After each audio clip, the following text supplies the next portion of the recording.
Hi, my name is Wafa Belgesem and welcome to Fundraising with Wafa. This project is about breaking down opportunities for artists and creative, making it easier for you to understand what's out there and how to access it. Over the years, I have seen how challenging it can be for an artist to navigate the world of fundraising for the art. Information is hard to understand, scattered, or sometimes hidden.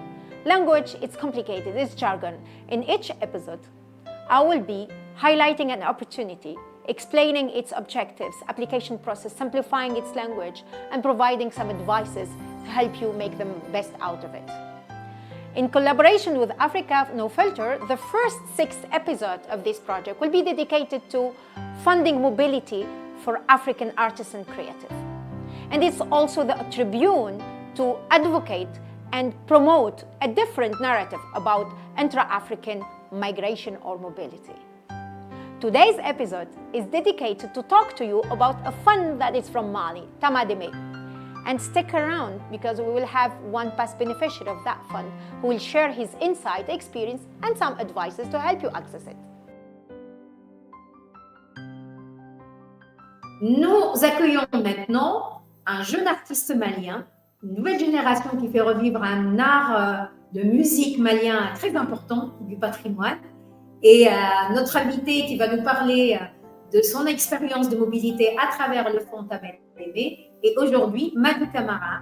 Je te laisse te présenter, Madou, avant qu'on rentre dans le vif du sujet. Parle-nous, tu es qui, Madou? D'accord, merci beaucoup. Merci pour l'interview. Je me nomme Madou Camara, je suis artiste, comédien, réalisateur et maintenant marionnettiste malien. Super. Madou, quel rôle le mentorat ou un accompagnement particulier a-t-il joué dans votre approche pour obtenir les financements? Est-ce que quelqu'un t'a accompagné, quelqu'un t'a appris comment faire pour postuler et mobiliser les fonds de mobilité? Premièrement, d'abord, j'ai essayé de bricoler quelques idées pour pouvoir écrire le projet qui m'a permis d'aller au Congo-Kinshasa pour pouvoir faire la formation en fabrication de marionnettes, écriture de textes et de contes. Voilà, et mise en espace aussi. Donc, j'ai bricolé quelque chose et après, j'ai donné à un expert de projet et c'est lui qui a très bien corrigé ce que j'ai bricolé. Et quand j'ai postulé, donc un jour, j'ai vu un mail qui me dit que félicitations Madou, voilà, vous avez été retenu pour Tamademe. Je lui ai appelé immédiatement pour lui dire que mon grand félicitations à nous, j'ai été retenu. Et il était très content. Il m'a dit, bon, tu vas acheter de la viande pour moi et de la boisson pour que je puisse d'abord... C'est très, très bien. Donc, je suis parti acheter de la viande, comme on l'appelle ici dans notre langue, dibisogo. Donc, je l'ai acheté dibisogo et de la boisson. Je lui ai donné, il a bien mangé. Et après, il m'a dit maintenant, félicitations mon petit, tu vas partir et je compte sur toi.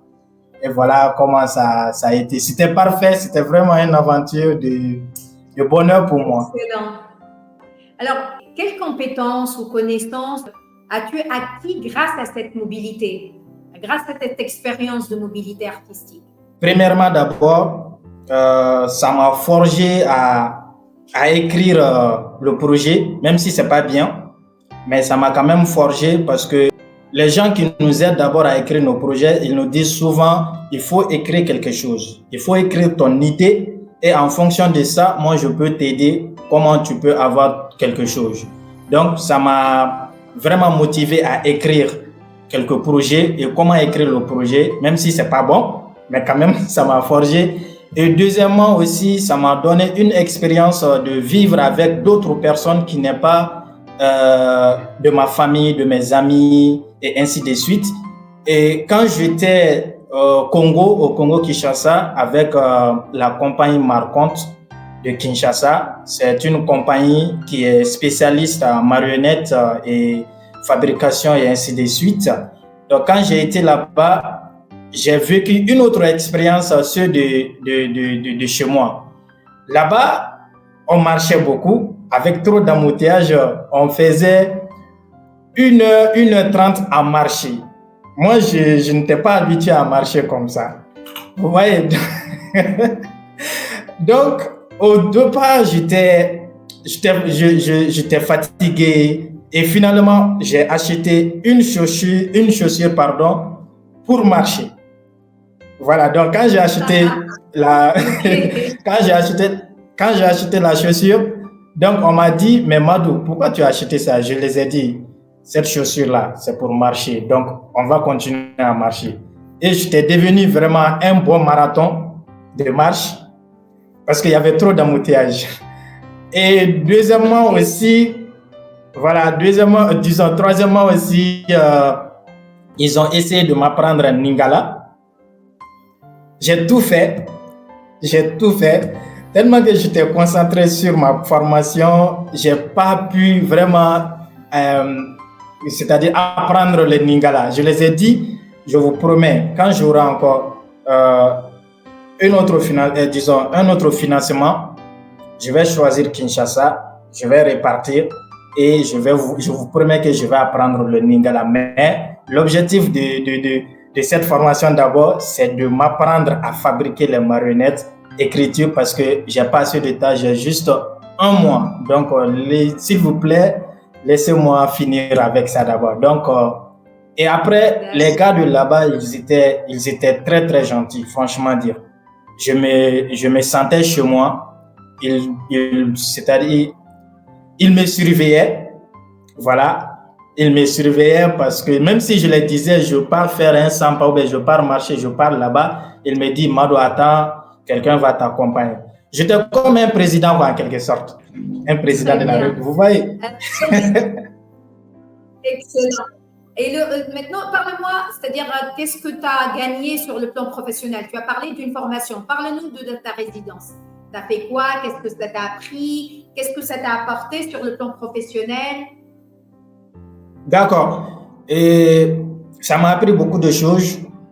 Premièrement, d'abord, le président de la compagnie marquante, S. Condé, j'étais son assistant dans l'école, au lycée Berge et à l'école française aussi. J'étais son assistant. Donc, on partait souvent ensemble là-bas. La manière dont il donnait ses cours en art dramatique, je lui regardais, je prenais des notes et ça m'a donné plus d'expérience. Et après, il m'a donné un défi. Il m'a confié 2 écoles pour les encadrer en art dramatique, c'est-à-dire le jeu d'acteur, la diction et autres. Donc, je partais souvent dans ces écoles-là pour apprendre ces élèves-là comment jouer au théâtre, comment se tenir sur scène, comment parler et ainsi de suite. J'ai acquis pas mal de connaissances là-bas, vu que je ne comprenais pas leur langue, mais on se donnait des idées. Et après, à chaque nuit, on écrivait aussi. Il me donnait des exercices d'écriture. Donc, il m'a forgé. Même si j'ai sommeil, il me dit, Madou, lève-toi, tu vas faire ceci, tu vas faire cela. Donc, je le faisais et ça m'a donné encore plus d'expérience. Et après, il m'a aussi nommé parce qu'il y a un festival qu'ils font là-bas, Festival des matchs d'improvisation théâtrale. Donc, il m'a nommé comme membre du jury, le premier jury invité qui vient de l'international.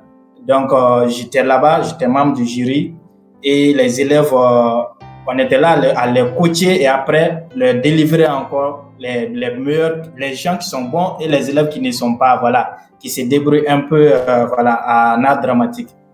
Donc, en réalité, c'est ce que j'ai eu à trouver comme expérience dans le domaine. Quand même, je les remercie beaucoup, ils m'ont beaucoup formé et jusqu'à présent, nous sommes en contact. Merci, c'est très très bien. Est-ce que cette mobilité donc du Mali à Kinshasa, vous êtes-elle très abouti à d'autres projets?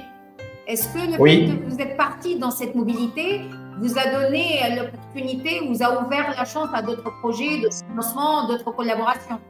Il y a un autre fonds ici. J'ai tenté mon expérience pour voir si je serais retenu ou pas. Donc, j'ai postulé en tant que marionnettiste, en tant que fabricant des marionnettes, écriture et mise en espace. C'est-à-dire ce que j'ai eu à faire au Congo-Kinshasa, de continuer avec les mêmes expériences. Heureusement pour moi, j'ai été retenu. Donc, je dois rentrer en résidence en mois de juin et mois de juillet pour 2 mois. Et quand je les ai informés que mes formateurs, mes enseignants, j'ai une très bonne nouvelle pour vous. J'ai été retenu pour une résidence de 2 mois de fabrication de marionnettes et autres. Donc maintenant, nous sommes en train de travailler sur le texte que je vais élaborer là-bas. Voilà. Et après, quand je serai là-bas, je vais essayer d'abord de commencer à fabriquer les marionnettes. Je vais les envoyer les photos, ils vont me corriger, ainsi de suite, jusqu'à ce que je vais sortir avec une création de théâtre de marionnettes. Donc, pour le moment, nous sommes toujours en phase de formation. Ils me forment en ligne. Donc, nous n'avons pas d'abord des problèmes d'argent ou bien ainsi de suite. Quand même, je compte y retourner. Si je trouve encore des fonds, je vais retourner pour me forger encore plus d'avantages. Et donc, tu penses que c'est la première résidence qui a permis de te donner plus de chance? C'est grâce à Tama Deme que j'ai eu ce courage de postuler encore ailleurs. Voilà, parce que c'est au cours de Tama j'ai eu l'expérience pour fabriquer les marionnettes et autres. Donc, je dirais que c'est d'un côté, c'est grâce à Tama Deme, parce que si ce n'était pas Tama Deme, je n'allais pas acquérir toutes ces connaissances en un mot. Voilà. Excellent. Maintenant, imagine, Madou, si moi j'étais le plus grand bailleur de fonds du monde, ou je suis le ministre de la culture du monde entier. Qu'est-ce que tu me dirais pour me convaincre de continuer à financer des programmes comme Tamademe pour la mobilité des artistes entre pays africains? Je leur dirais que nous sommes jeunes ambitieux d'abord. Nous sommes ambitieux, nous sommes créatifs, nous sommes courageux et nous avons besoin de financement pour encore continuer nos créativités, pour que le public, que ce soit le public africain ou le public du monde entier, puisse reconnaître ou puisse connaître nos œuvres artistiques. Et après, nous avons aussi pas mal de projets. Juste que c'est le fonds qui manque le moins. Nous avons des projets. Si nous avons des financements, nous allons montrer nos projets. Nous allons donner plus de visibilité, faire la promotion de l'art et de la culture, former aussi des jeunes ambitieux, les gens qui veulent rentrer dans ce domaine, les former. Et après, faire des mentorats aussi, ou enseigner aussi les jeunes, ou les gens qui ont des ambitions pour pouvoir venir dans ce domaine. Et après, je les dirais encore que l'art d'abord, c'est vraiment quelque chose d'extraordinaire. L'art, tout le monde ne peut pas le faire, sauf les gens courageux, les gens ambitieux qui peuvent vraiment être artistes. Voilà, donc pour cela, si nous avons vraiment de financement, même si ce n'est pas beaucoup, juste avoir quelque chose pour nous pousser, j'en suis sûr que nous, les jeunes africains, ou nous, les jeunes du monde entier, nous allons vraiment montrer le tout de notre cœur qu'en un mot. Voilà. Si toi, après cette expérience d'avoir postulé, accéder à des fonds de mobilité artistique, si tu t'adresses maintenant à d'autres artistes que toi, quels sont les conseils que tu leur donneras pour qu'ils augmentent leurs chances de pouvoir être sélectionnés pour quand ils candidatent pour les fonds de mobilité? D'abord, après mon voyage, j'ai eu pas mal d'amis qui m'ont demandé comment j'ai pu faire pour pouvoir postuler pour avoir le fonds de mobilité. Donc, je les ai dit d'abord que en réalité, il faut avoir un projet que les gens en ont besoin. Il ne faut pas écrire un projet que les gens n'ont pas besoin, franchement. il faut d'abord voir où va le monde en quelque sorte. Quels sont nos problèmes? Quelles sont nos difficultés? Il faut trouver un projet dont ce projet va vraiment être à la disponibilité de tout et chacun. Après avoir eu ce projet, il faut l'élaborer très bien. Si tu ne sais pas le faire, il faut chercher un expert pour pouvoir le faire pour toi. Et après, tu vas postuler. Mais avant de postuler d'abord, il faut vraiment essayer de lire d'abord le fonds de mobilité de Tamademe. Il faut lire et relire quelles sont les conditions, c'est-à-dire qu'est-ce que le fonds de mobilité souhaite d'abord envers les jeunes. Voilà, si tu essaies de lire cela et que tu comprends, ou bien tu comprennes, leurs mots en quelque sorte, j'en suis sûr que si ton projet est bon, il n'aura pas de problème, tu seras retenu. Voilà. Mais en ce qui concerne le conseil, plus de conseils, je l'ai dit souvent que il faut pas être assis et dire que je vais l'avoir. Non, tu dois travailler. Tu dois travailler matin, midi, soir. Il faut être toujours derrière ton projet. Il faut l'écrire, il faut corriger et ainsi de suite. Il faut être en foi. Il faut avoir confiance en soi d'abord pour dire que j'aurai ce projet, c'est-à-dire j'aurai ce fonds. Donc, il faut foncer et tu l'auras. Voilà, c'est le travail seulement qui paye. Très bien. Dernière question, Manu. Pour ceux qui ont cette perception toujours négative et un narratif très négatif sur la mobilité, quand on bouge en Afrique, c'est souvent quand on est illégal ou immigration, ce qu'on appelle l'immigration régulière et que des problèmes, alors qu'il y a des gens qui bougent d'un pays à un autre africain comme toi, mais dans des cadres professionnels qui sont très positifs, qui nous enrichissent, on crée en échange. Et donc, qu'est-ce que tu leur dis à travers ton expérience pour dire il y a une autre façon, il y a un autre, on va dire, il y a d'autres histoires qu'on raconte à travers la mobilité intra-africaine, notamment la mobilité artistique. Qu'est-ce que tu dirais? Je les dirais d'abord de ne pas trouver des mauvaises images pour nous les jeunes, parce que nous en avons besoin de ces fonds-là. Franchement dire, nous en avons besoin, et de ne pas regarder, c'est-à-dire les on-dit, comme on le dit souvent ici, les on-dit, c'est-à-dire on leur dit quelque chose et ils nous jugent en fonction de ces choses-là, sans être sur le terrain, voir la réalité des choses. Voilà, c'est ça le plus grand défaut de ces gens-là. Donc, venez sur le terrain, soit amener un expert sur le terrain, il faut partir dans les centres de formation, il faut côtoyer ou suivre les acteurs ou les artistes professionnels, poser des questions, il faut leur demander.